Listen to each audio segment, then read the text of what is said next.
De cartographie qu'on proposera ici au Media Lab, il y en a plusieurs, ça on sait les faire. Il y a des cartographies papier, il y en a quelques-unes enfin, sous forme de posters ici à Sciences Po.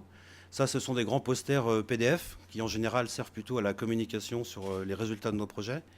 Il y a aussi des documents PDF qu'on peut explorer en ligne. Donc ça, les Américains le font beaucoup et nous aussi. Donc là, à l'écran, c'est un peu moins évident. Et puis surtout, on aimerait aussi que les chercheurs qui collaborent avec nous puissent partager en ligne leurs données. On est très intéressé sur la question de la traçabilité des corpus en sciences, notamment en SHS.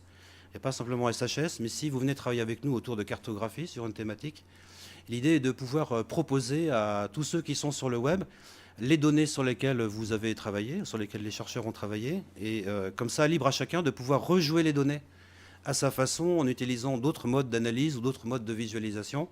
Et donc là, on travaille à l'idée d'une grande plateforme qu'on appelle le Datarium, qui permettra à tous les scientifiques du monde d'échanger dans tout un tas de domaines. Alors, je le dis tout de suite, en dehors des SHS, on a une commande relativement ferme pour les sciences du vivant, pour mettre ensemble donc les données issues de tous les laboratoires de 130 pays. L'idée, c'est que tous les corpus soient accessibles en ligne et que quand on accède à un corpus, on sait par avance qui est déjà intervenu dessus et quel type de traitement a subi le corpus. Ça, c'est très important parce que dans les publications scientifiques, en général, on aime bien un titre de scientifique montrer qu'on a raison du point de vue du concept. Et puis, méthodologiquement, toute la poussière, on la cache sous le tapis. Les données pas traitées, etc. Et là, on voudrait justement rendre manifeste ce travail, j'allais dire, de centre de calcul, parce que moi, c'est de là que vient cette idée-là.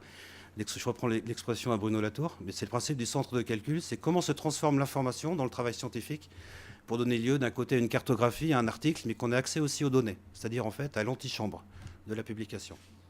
Et puis des cartographies explorables en ligne au sens comme le font les sociétés de veille par exemple, comme l'a fait RTGI récemment pour les élections présidentielles américaines, où en temps réel on va indexer les contenus de milliers de blogs par exemple et on va faire des cartes avec les pro-Obama, les pro-Hillary, les pro-Bush, qui sont toujours là d'ailleurs sur le web et en grand nombre.